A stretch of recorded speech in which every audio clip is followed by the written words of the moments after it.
Good morning to everybody. I would like to thank the organizing committee, Dr. Yi, Cheng, for inviting me. I'm kind of a little bit odd presenter here, since we are not a manufacturer, and our role in this world is actually to develop solutions to problems that are presented to us, or problems that we see there is a need to invent or to develop either the science, the engineering, or adapt science that is done in other places. Just as a result of these presentations, I saw some elements that are immediately applicable to us. Reduction of drag. Anytime there is any development in the world that is related to reduction in drag of ships, we will be one of these parties that will jump on it, either test it or try to apply it to our needs. In my first slide, you can see that we are basically a company, a pretty large company of about 3,000 people that is divided half and half between ship designers and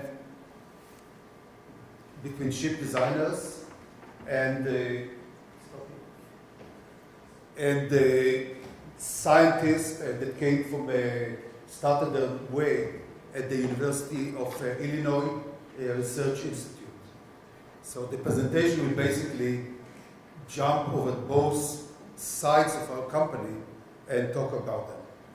If we look into design of ships that we are doing for many, many years, and actually talking about Korea, we are supporting the ROK Navy, Republic of Korea Navy, since 1978.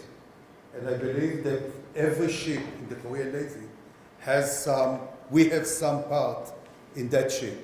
It started with a full design, and it's now just in special elements of the design. When you look at ships, we have many, many limitations that are imposed on us because of manufacture, that there is in the shipyard, there is capability to bend the metal to not have kinks and breaks, and it looks like a smooth surface by these elements. On the other hand, clients will come to us with requirements to develop something that does not exist. Research into reality. Just to give you an example of that, in the 80s, we got a request, in this case from the government of Israel, to develop a ship. We went to the Navy labs, where they developed reduction in infrared signatures. We took both technologies and applied them to the ship. And actually, by doing that, we produced the first stealthy ship. Since then, if you look at ships, all the ships start to look the same.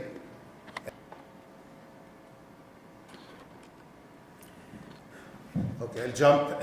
I'm not sure why it's jumping the slides.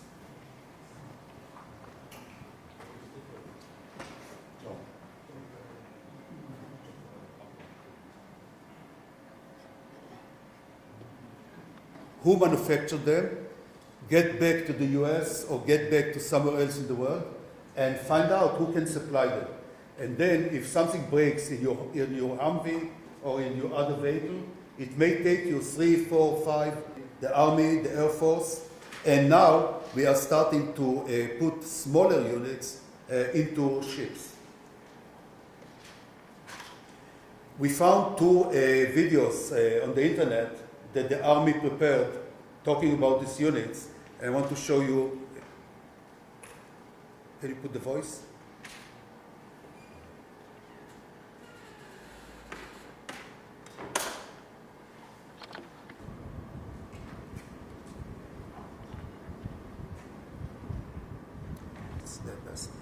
Basically, a unit that is broken reaches the factory or the hospital. It is checked, it is measured, and a very complex similar component from the different powders is actually today created and replaces the original unit.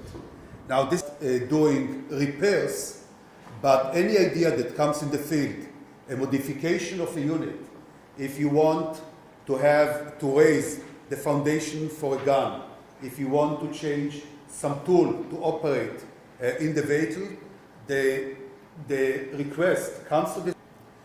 This is my presentation, and I understand there are no questions at this point. Yeah.